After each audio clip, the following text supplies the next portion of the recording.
Marks से पूछो तो वो कहता है दुख पैदा हो रहा है क्योंकि समाज का आर्थिक ढांचा गलत है, गरीबी है, अमीरी है, इसलिए दुख पैदा हो रहा है।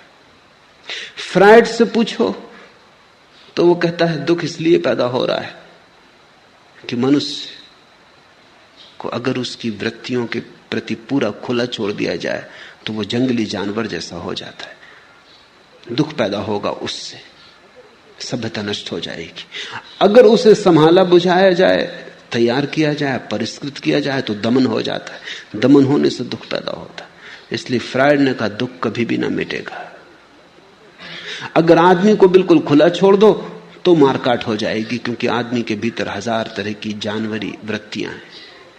अगर दबाओ, ढंग का बनाओ, सज्जन बनाओ तो दमन हो जाता है। दमन होता है तो दुख होता रहता है, वृत्तियां पूरी नहीं हो पाती।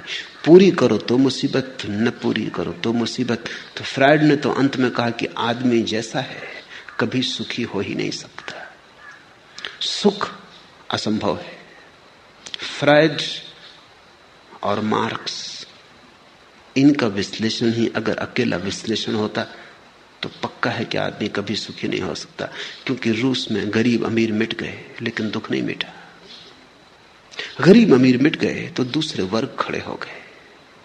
कोई पद पर है, कोई पद पर नहीं है, कोई कम्युनिस्ट पार्टी में है, कोई कम्युनिस्ट पार्टी में नहीं है। जो पद पर है वो इतना शक्तिशाली हो गया है जितना धनी पुराने दिनों में कभी भी न था, और जो पद पर नहीं है वो इतना निर्बल हो गया है जितना भूखा भिखमंगा गरीब कभी नहीं था। धनी के हाथ में इतनी ताकत कभी नहीं थी जितनी रूस में पदाधिकारी के हाथ में। संघर्ष वहीं के वहीं खड़ा है, भेद वहीं के वहीं खड़ा है।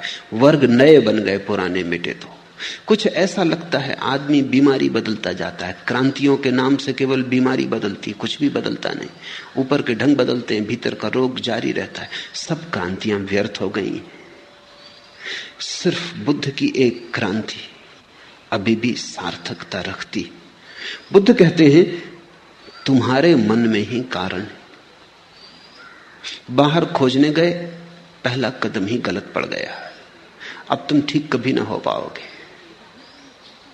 तुम्हारे मन में ही दुख का कारण है। जब भी तुम किसी को दुख देना चाहते हो तुम दुख पाओगे। जब भी तुम दुख देने की आकांक्षा से भरे किसी विचार के पीछे जाते हो तुम दुख के बीज बो रहे हो। दूसरे को दुख मिलेगा या नहीं मिलेगा,